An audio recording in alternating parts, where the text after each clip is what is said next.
Hello everyone.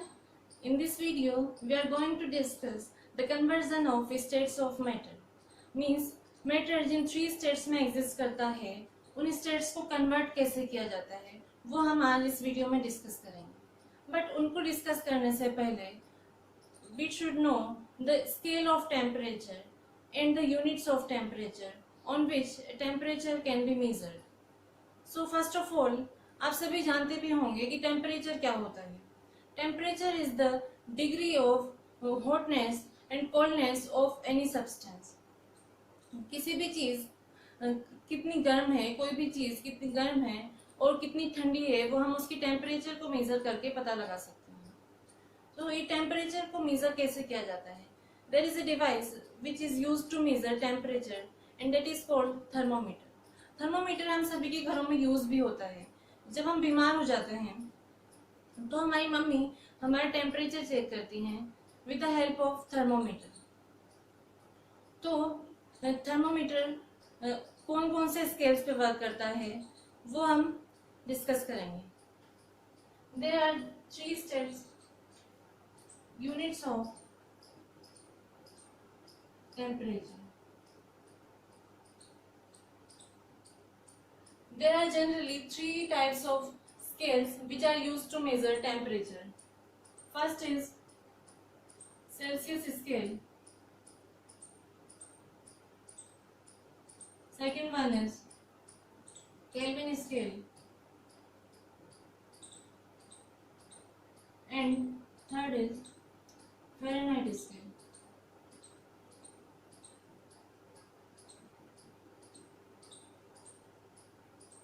तो Celsius scale को generally laboratories में एक्सपेरिमेंट परफॉर्म करने के लिए यूज किया जाता है. एंड इट इज डिनोटेड, मतलब जो सेल्सियस स्केल पे जो टेम्परेचर होता है उसको रिप्रेजेंट करते हैं डिग्री सेल्सियस से. मींस सेल्सियस स्केल की यूनिट होती है degree Celsius. And the second scale which is used to measure temperature that is Kelvin scale. Kelvin scale को जनरली रिसर्च वर्क के लिए टेम्परेचर मेजर करने के लिए यूज करते हैं साइंटिस्ट. एंड इसकी यूनिट क्या होती है? केल्विन स्केल की यूनिट इज कैपिटल के. मींस केल्विन स्केल पे जो टेम्परेचर होता है उसको हम कैपिटल के से डिनोट करते हैं. It is SI unit of temperature. And third scale is Fahrenheit scale. Fahrenheit scale generally clinical thermometer में यूज होता है. मीन्स हमारे घरों में जो थर्मोमीटर यूज होता है उस और ह्यूमन बॉडी के टेम्परेचर को मेजर करने के लिए जो थर्मोमीटर यूज होता है वो डिग्री वो फ़ारेनहाइट स्केल पे कैलिब्रेटेड रहते हैं और इसको रिप्रेजेंट करते हैं degree Fahrenheit. Means Fahrenheit scale की यूनिट क्या होती है? Degree Fahrenheit.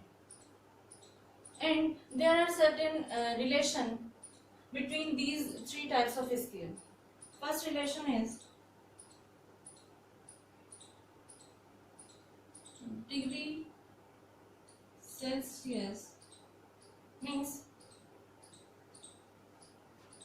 Celsius scale and Kelvin scale के बीच में रिलेशन क्या होता है? So, the temperature on Kelvin scale is equal to the addition of temperature on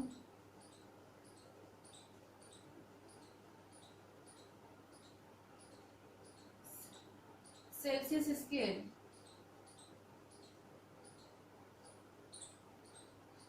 and 273.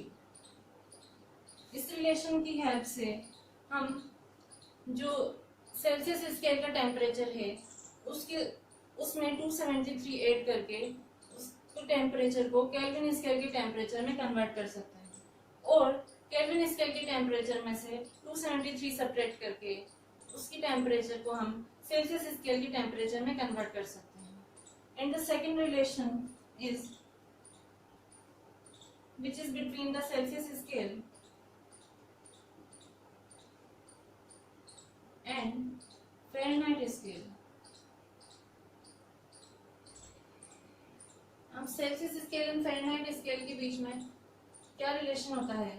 That is temperature on Fahrenheit scale is equal to 9/5 of temperature on Celsius scale plus 32। इस relation की help से हम Fahrenheit scale के temperature को Celsius scale के temperature में change कर सकते हैं और सेल्सियस स्केल के टेम्परेचर को फ़ारेनहाइट स्केल के टेम्परेचर में चेंज कर सकते हैं। तो ये थे स्केल्स जिनकी हेल्प से हम टेम्परेचर को मेजर करते हैं। Now let's come to the conversion of states of matter.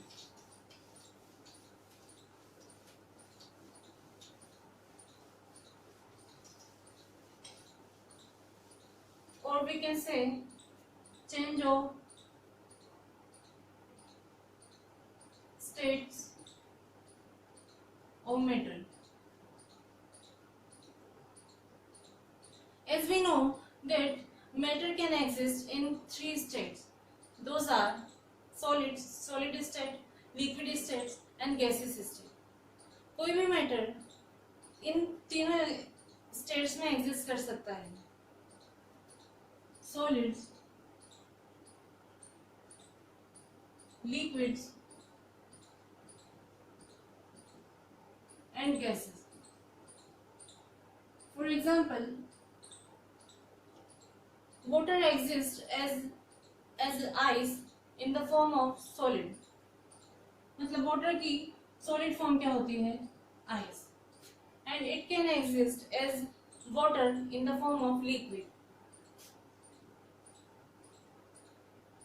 And it can exist as steam, as gas, in the form of gas.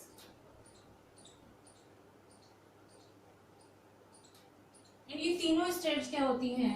इंटरकन्वर्टिबल होती हैं। मतलब हम सॉलिड्स को लिक्विड्स में कन्वर्ट कर सकते हैं और लिक्विड्स को गैसेस में कन्वर्ट कर सकते हैं, या फिर गैसेस को लिक्विड्स में भी कन्वर्ट कर सकते हैं और लिक्विड्स को सॉलिड्स में भी कन्वर्ट कर सकते हैं।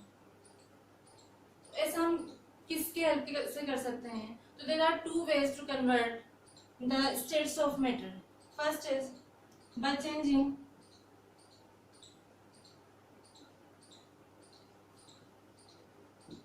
temperature, and the second way is by changing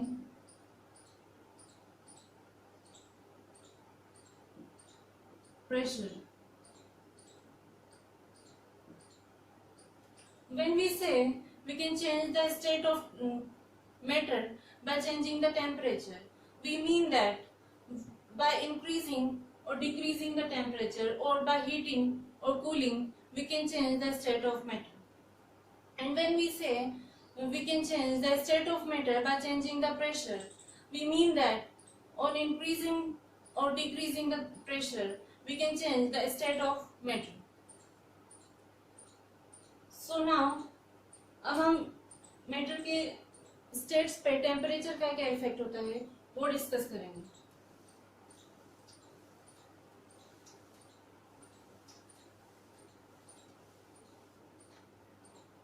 Effect of change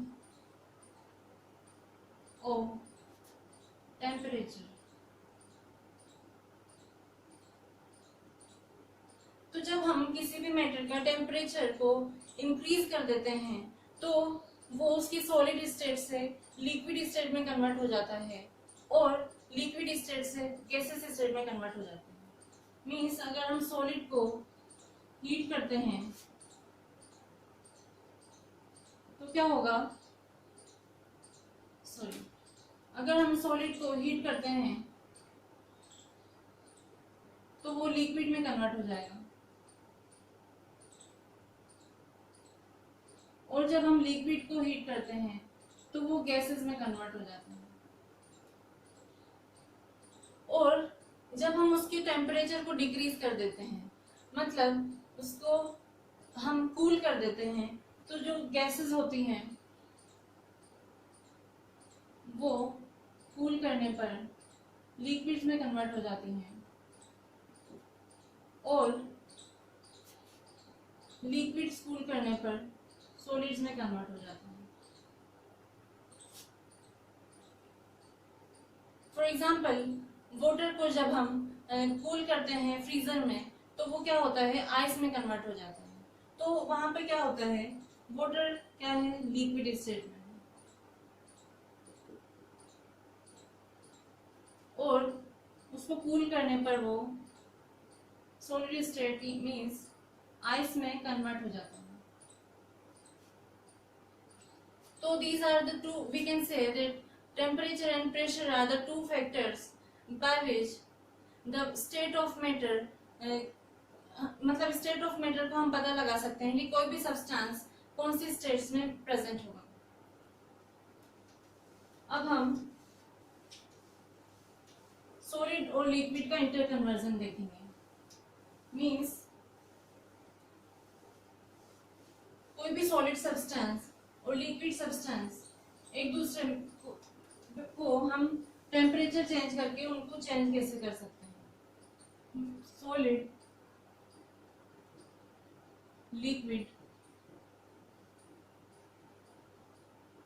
inter conversion.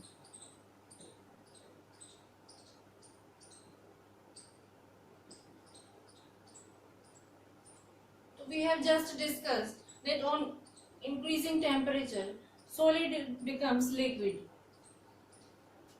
जब हम सॉलिड को हीट करते हैं तो वो लिक्विड में कन्वर्ट हो जाता है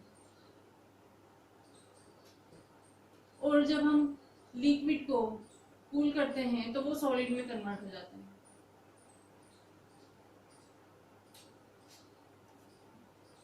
So let's first see how solid is converted into liquid.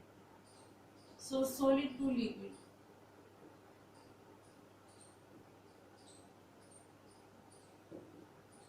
conversion।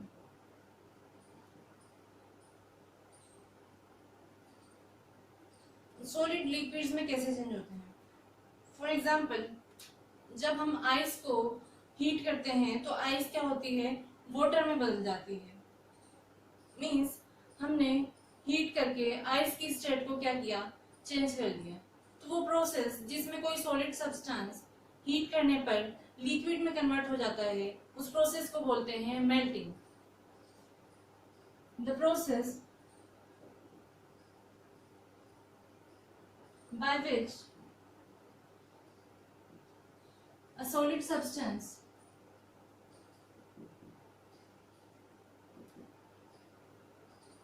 converts into liquid substance on heating at normal pressure or atmospheric pressure।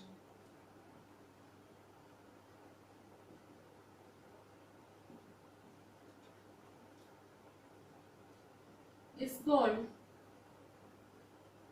melting or fusion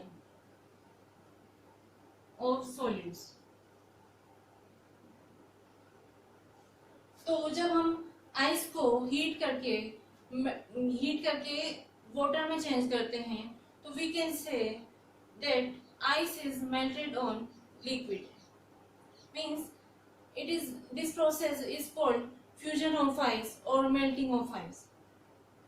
melting of solid substance takes place at a fixed temperature और उस fixed temperature को जिस पे कोई भी solid substance liquid substance में convert हो जाता है क्या बोलते हैं, that is called melting point.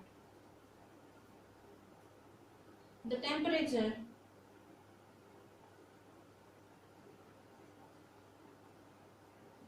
at which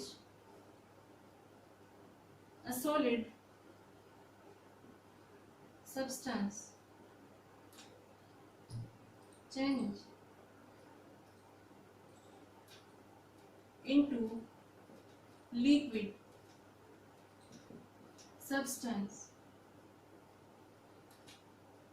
is called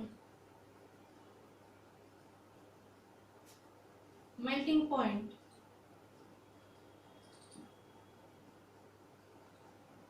of that solid. Melting point क्या होता है? Melting point is the measure of force of attraction of solids. मतलब सॉलिड के बीच में कितने फोर्स ऑफ अट्रैक्शन वर्क कर रहे हैं उसको हम उसके मेल्टिंग पॉइंट से की हेल्प से पता कर सकते हैं। और क्योंकि अलग अलग सब्सटेंस के बीच में के पार्टिकल्स के बीच में फोर्स ऑफ अट्रैक्शन अलग अलग होते हैं, इस वजह से अलग अलग सब्सटेंसेस का जो मेल्टिंग पॉइंट होता है वो डिफरेंट होता है। For example, melting point of water, इसको हम एमपी लिख सकते हैं, of water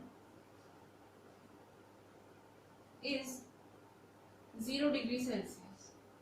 means 0 degree Celsius पर, sorry, melting point of ice solids के लिए होता है। मीन्स 0 डिग्री सेल्सियस पर हम आइस को वाटर में कन्वर्ट कर सकते हैं। And melting point of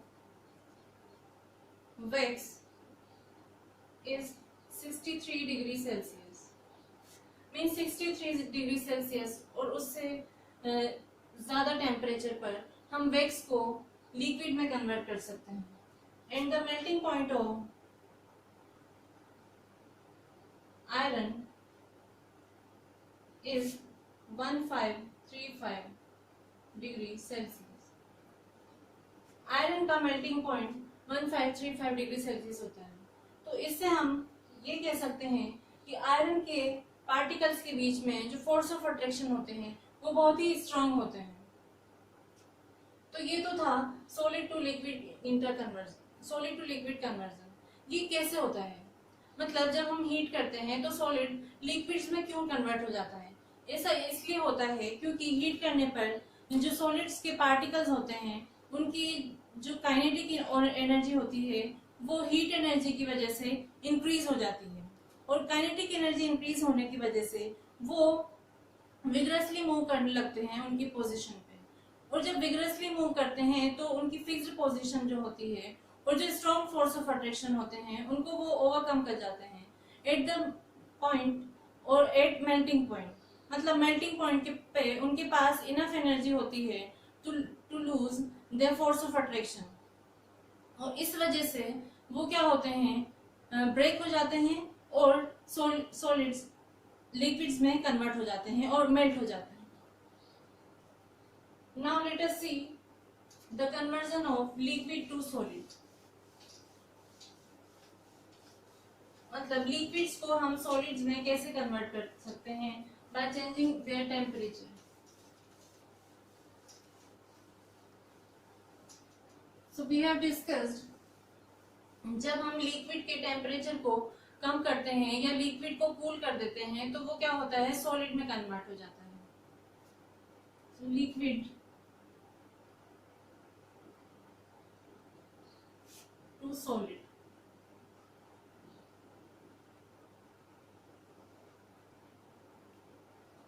for example, जब हम वाटर को फ्रीजर में कूल करते हैं तो वो क्या होता है, आइस में कन्वर्ट हो जाता है।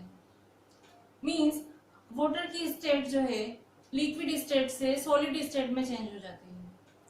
तो वो प्रोसेस जिसमें कोई भी लिक्विड सब्सटेंस सॉलिड सब्सटेंस में चेंज हो जाता है उसके टेम्परेचर को कम करने पर और ऑन कूलिंग, उस प्रोसेस को बोलते हैं freezing. The process by which a liquid substance changed into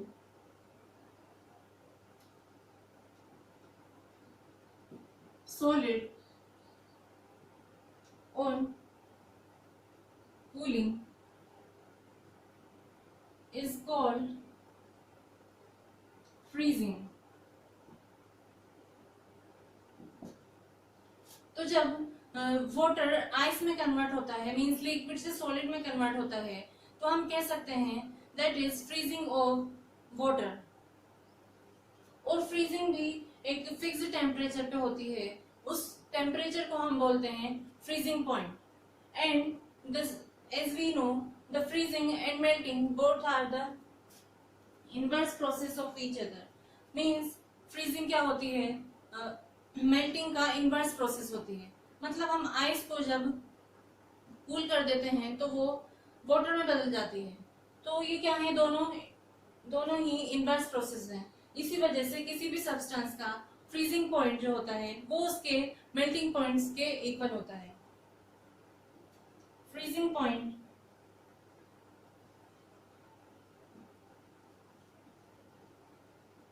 of liquids is equal to melting point of that particular solid. Means किसी सब्सटेंस की सॉलिड फॉर्म जिस मेल्टिंग पॉइंट के साथ मेल्ट होती है, जिस टेम्परेचर पे मेल्ट होती है, उसी टेम्परेचर पर उस सब्सटेंस की लिक्विड फॉर्म फ्रीज होगी. Now let us know how these solid substances convert into how these liquid substances convert into solid substances on cooling. जब हम कूल करते हैं तो ये लिक्विड में क्यों कन्वर्ट हो जाते हैं, सॉलिड में क्यों कन्वर्ट हो जाते हैं? ऐसा इसलिए होता है क्योंकि कूल करने पर उनकी जो काइनेटिक एनर्जी होती है पार्टिकल्स की, मतलब लिक्विड के पार्टिकल्स में जो काइनेटिक एनर्जी होती है वो कूल करने पर डिक्रीज हो जाती है. मींस डिक्रीज होने की वजह से उनका जो मूवमेंट होता है पार्टिकल्स का वो कम हो जाता है. एंड एट फ्रीजिंग पॉइंट मतलब जब वो कूल हो जाते हैं अच्छे से तो उस पॉइंट पर क्या होता है, उनका मूवमेंट कम हो जाता है और बिल्कुल स्टॉप हो जाता है और वो एक फिक्स्ड पॉइंट पे वाइब्रेट करने लगते हैं. इस वजह से क्या होते हैं, लिक्विड जो हैं वो सॉलिड्स में कन्वर्ट हो जाते हैं. जो वाटर होता है उसका फ्रीजिंग पॉइंट होता है Fp से इसको हम डिनोट कर सकते हैं. Fp of water is equal to Mp of water, Mp of ice sorry, and both are 0 degree Celsius. तो ये था सॉलिड टू लिक्विड इंटरकन्वर्जन. तो अब हम लिक्विड्स को गैसेस में कैसे कन्वर्ट करते हैं और सॉलिड्स को गैसेस में कैसे कन्वर्ट कर सकते हैं, इसको हम नेक्स्ट वीडियो में डिस्कस करेंगे. So I hope it has been clear to you now that how solids and liquids can be interconverted. Thank you.